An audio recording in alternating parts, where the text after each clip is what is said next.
Bismillahirrahmanirrahim. Assalamualaikum warahmatullahi wabarakatuh. Selamat bertemu kembali di video pembelajaran anatomi tumbuhan. Dan pada video kali ini kita akan melanjutkan bahasan sebelumnya, yaitu di video sebelumnya kita sudah membahas tentang organ daun. Dan secara teori dasar kita sudah bahas terkait 3 sistem jaringannya, yaitu sistem jaringan dermal, sistem jaringan pembuluh, dan juga sistem jaringan dasar. Ya. Nah, untuk video kali ini kita akan fokusnya langsung pada foto hasil pengamatan mikroskop, terutama untuk organ daun dikotil dan organ daun monokotil. Baik, langsung saja kita coba cek yang pertama. Kita bahas dulu organ daun dikotil. Ya, di sini ada ficus sp atau karet munding, dimana kita sudah tahu dia adalah dikotil. Ya, dimana kita lihat apakah ini bifasial atau unifasial. Makanya kalau kita coba bagi, nah ini ada dua ini ya persepsi ya. Persepsi yang pertama adalah ini bisa kita bagi,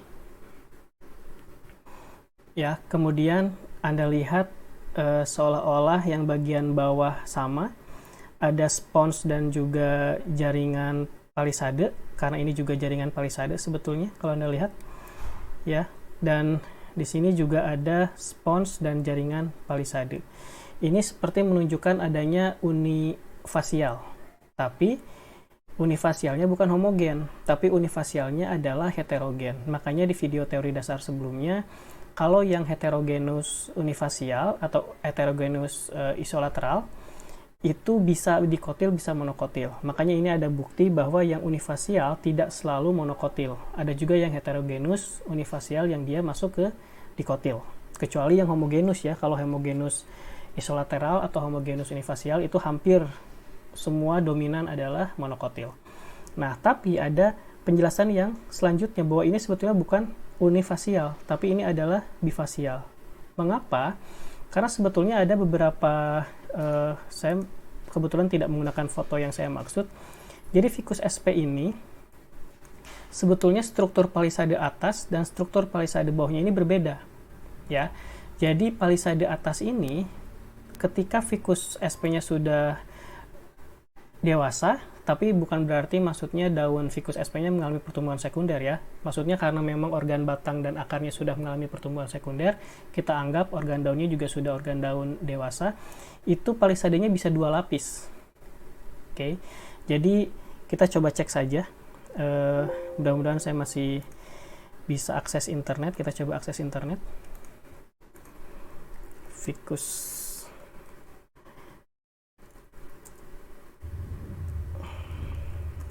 Oke, kita cek ya. Nah ini dia. Anda bisa lihat ini salah satu ficus. Nah, ficus yang di sini, ini Anda bisa lihat di atasnya ya. Di atasnya ini ada palisade. Palisadenya ini 2 lapis kalau Anda lihat. Lapis yang pertama, lapis yang kedua. Begitupun yang seterusnya. Tapi yang di bawah, palisadenya itu kecil-kecil. Nah, ini ada nih palisadenya, tapi kecil-kecil. Nah, palisade seperti ini, strukturnya berbeda yang di atas. Makanya kalau kita bagi 2 di sini, kita coba saja bagi 2 di sini, maka ini tidak menunjukkan isolateral, karena yang bagian muka adaksialnya itu menunjukkan 2 lapis palisade dan spons. Kalau yang lapisan abaksialnya hanya menunjukkan spons dan 1 lapis palisade. Berarti ini bifasial. Dan ini sesuai, yaitu menunjukkan ciri khas dari dikotil. Gitu ya.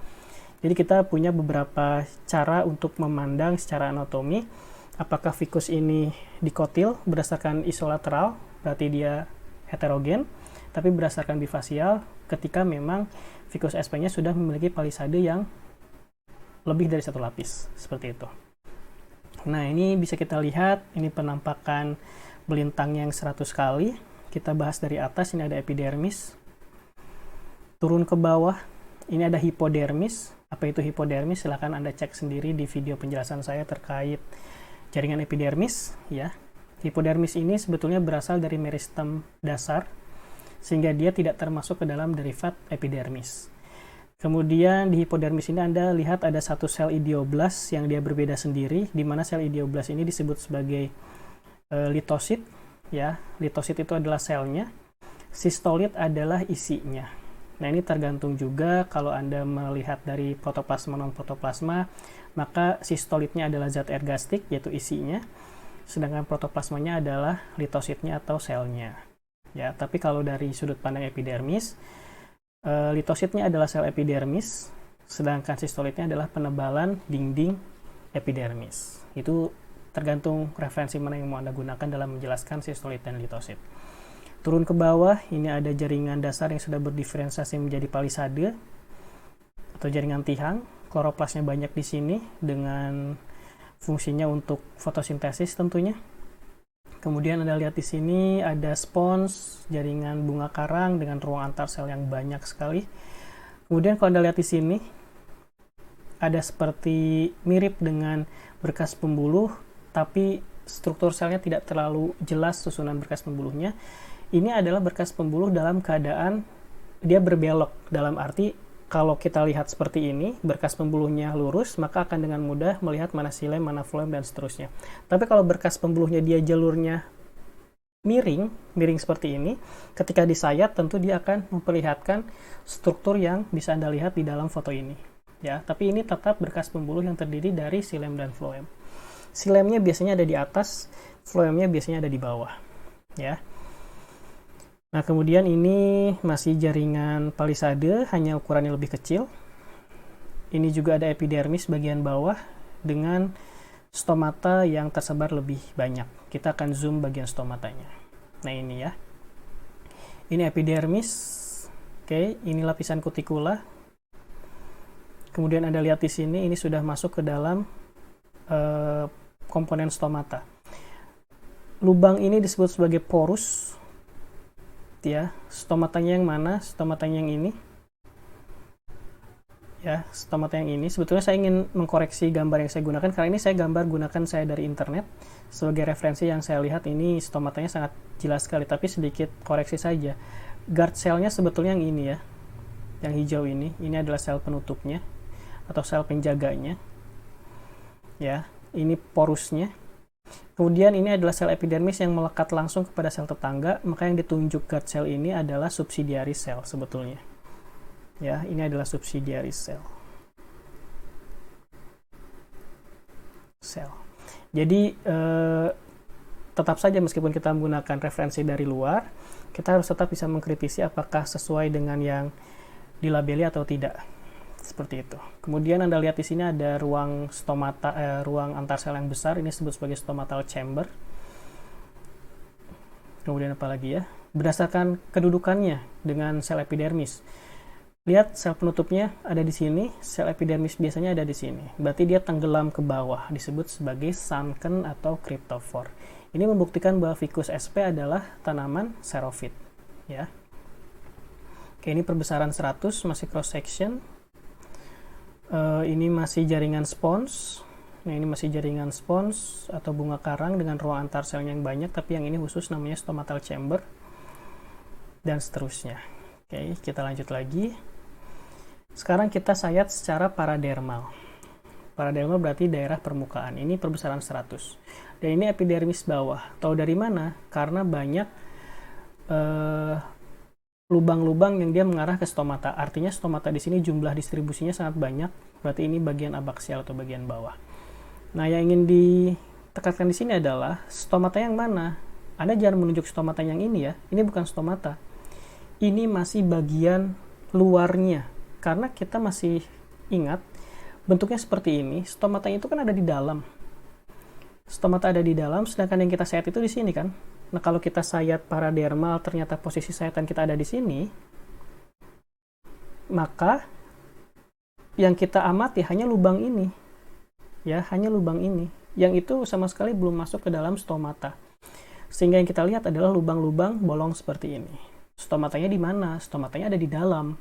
Nah, mungkin di beberapa bagian yang lain seperti yang ini. Nah, ini sudah mulai menunjukkan mau ke arah stomata nih. Nah, yang ini ya, yang ini juga, yang ini juga sama. Tapi kalau yang lubang-lubang seperti ini, artinya stomatanya masih ada di dalam. Maka dari itu, sebetulnya, untuk menyayat ficus sp, bisa ada dua teknik sebetulnya ya. Bisa saja sekali menyayat Anda bisa kena stomata, seperti yang tadi dilakukan di sini. Nah, ini sudah hampir terlihat sebetulnya komponen penyusunnya nanti. Tapi bisa dengan teknik yang Anda sayat dulu satu di sini. Ya, Anda sayat dulu. Kemudian Anda sayat lagi di tempat yang sama di sini. masih nggak ketemu juga, Anda sayat lagi di tempat yang sama dengan harapan sekarang Anda sudah tepat menyayat bagian sel penutup dan sel tetangganya. Mudah-mudahan seperti itu. Nah, sehingga nanti dilihat seperti ini. Nah, ini yang sudah masuk ke dalam. Ya, Anda bisa lihat nih, yang warna agak kemerahan ini adalah sel penutupnya. Ini sel penutup kiri, ini sel penutup kanan. Ini juga sama, sel penutup kiri, sel penutup kanan. Lubangnya ini adalah porus, artinya porusnya dalam keadaan terbuka. Kemudian yang di sini adalah sel tetangga. Ini juga sel tetangga. Silahkan ditentukan tipe stomatanya berdasarkan bentuk sel tetangga dengan bentuk sel epidermis yang lain. Ini sel epidermis yang lain. Karena ini dikotil, Anda bisa menentukan apakah ini anomositik, anisositik, diasitik, parasitik, dan seterusnya. Silahkan dicek saja. Nah, ini saya dapatkan dari salah satu sumber juga. Dan ini adalah ficus SP yang paradermal section dengan perbesaran 100 kali. Nah, ini berarti dia sudah masuk ke bagian dalamnya. Karena ingat sekali lagi ya, stomata ficus ini adalah sunken, maka kalau kita sayat permukaan paring luar, kita hanya baru mendapatkan epidermisnya saja, lubang epidermis. Sayat lagi, mudah-mudahan kita ketemu ke epidermisnya, karena letaknya memang di bawah. Gitu prinsipnya ya. Nah, bentuk epidermisnya seperti ini. Kalau dikotil, silahkan disesuaikan saja bagaimana cara menggambarnya nanti di sketsa atau di model 3 dimensi. Dan kita sekarang masuk ke dikotil. Masuk ke monokotil. Monokotil biasa kita gunakan adalah jagung ya, Zeamei. Dan ini penampang melintang 100 kali. Tahu dari mana ini monokotil? Silahkan kita bagi. Misalkan kita bagi dari, mohon maaf ya. Oke, coba kita kita bagi dari sini ke sini ya. Kalau dibagi seperti itu, maka yang bagian atas masih mesofil berupa spons, bagian bawah juga masih berupa mesofil spons. Karena ini heterogenous isolateral atau homogenous, mohon maaf ya. Karena ini homogenous isolateral atau homogenous unifasial yang hanya spons saja, maka dibagi di tengah-tengah dia tetap punya muka satu. Bagian atas masih bermuka spons, bagian bawah masih bermuka spons. Kalau seperti ini, yang homogenus, berarti dia pasti monokotil. Sudah pasti monokotil ya, kecuali mengalami anomali. Nah, sekarang bagaimana kita tahu mana epidermis atas dan bawah? Cek di sini, stomatanya ada tidak? Ada satu ya. Tapi lihat di satu lagi di epidermis yang lainnya, ini ada 1, 2, 3, 4. Berarti stomata jumlahnya lebih banyak di sini. Artinya ini adalah epidermis abaksial bagian bawah. Ini adalah epidermis bagian atas. Selain dari itu, epidermis atas monokotil kita pernah bahas di video tentang epidermis, itu ada jaringan atau sel buliform atau sel kipas. Itu pasti bagian atas. Ya, itu salah satu patokan untuk menentukan Zeamei ya, apakah epidermis atas atau bawah. Kita bahas satu-satu. Ini ada epidermis. Kemudian kita coba zoom. Yang hitam ini adalah sel penutup ya, atau sel penjaga atau guard cell yang warnanya lebih gelap. Kemudian yang sel yang ini adalah sel tetangga. Ini adalah sel tetangga. Berdasarkan kedudukannya dengan epidermis yang lain, dia termasuk ke dalam panerofor karena sejajar. Ini adalah stomatal chamber. Mesofilnya semua homogen dari jaringan spons, ini pun dari jaringan parenkim juga, diferensiasi dari jaringan parenkim spons dengan kloroplasnya, dengan ruang antar selnya. Dan Anda lihat di sini, ini ada pembuluh yang lebih besar, ini ada pembuluh yang lebih kecil. Ini artinya ibu tulang daun ya. Sayangnya memang di foto yang ficus kita tidak menyayat tepat di bagian ibu tulang daun, tapi sebetulnya silakan Anda searching di berbagai referensi. Ibu tulang daunnya ficus juga dia lebih besar lagi. Dan ini salah satu contoh ibu tulang daun atau tulang daun utama yang ada di Zeamei. Sekilas ini mirip dengan tipe pembuluhnya di organ batangnya monokotil ya. Kita akan bahas nanti satu-satu. Ini juga sama. Ini anak tulang daunnya. Ya, ini anak tulang daunnya.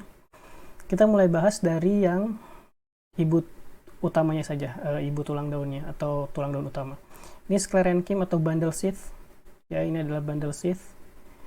Kemudian masuk ke sini ini xylem trachea,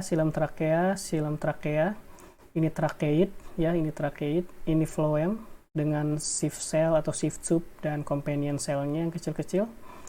Ini juga sama, masih sclerenchyme ya. Ini juga sama, bundle seed kalau yang ini adalah bundle seed, hanya sayangnya xylem dan phloem tidak terlalu terlihat karena memang keadaannya bisa saja dia mulai miring.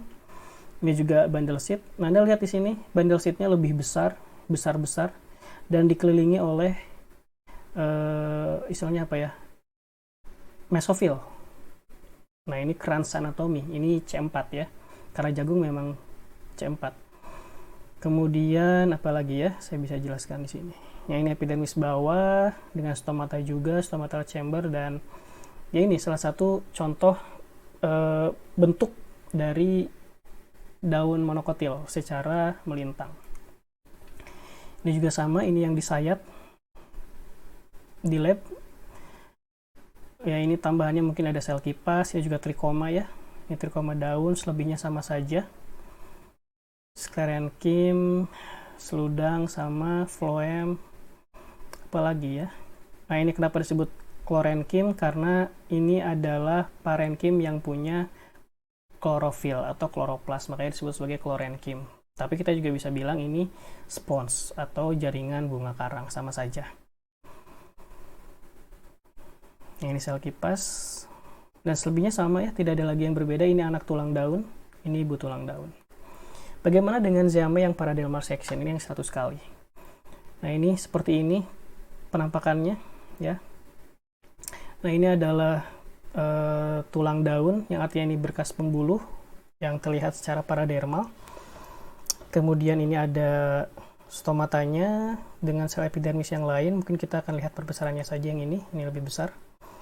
Nah, kalau kita lihat di sini, stomatanya bentuk halter, artinya memanjang. Masih ingat? Silahkan dibuka lagi di video epidermis. Ini ada sel tetangga, ini ada sel tetangga. Ya, ini sel tetangga, ini sel penutup, bentuknya halter.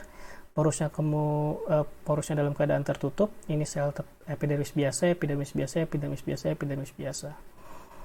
Nah, bentuk epidermisnya seperti ini ya. Kalau dari paradermal, dia agak bergerigi, ya. Dan seperti biasa kalau monokotil kita tidak bisa kelompokkan dia ke dalam anomositik, diasitik, atau seterusnya, tapi hanya berdasarkan jumlah. Berarti ini adalah sel tetangga yang jumlahnya ada 2 dan sejajar dengan sel penutup. Oke, jadi seperti itu ya. Kalau Anda lihat sekali lagi, ini gambarannya tampak samping, ini tampak atas, tinggal padankan saja seperti apa nanti organ daunnya kalau dalam sketsa tangan atau dengan 3D Blender. Begitupun dengan yang dikotil, ini tampak samping, ini tampak atas, tinggal digabungkan saja seperti apa.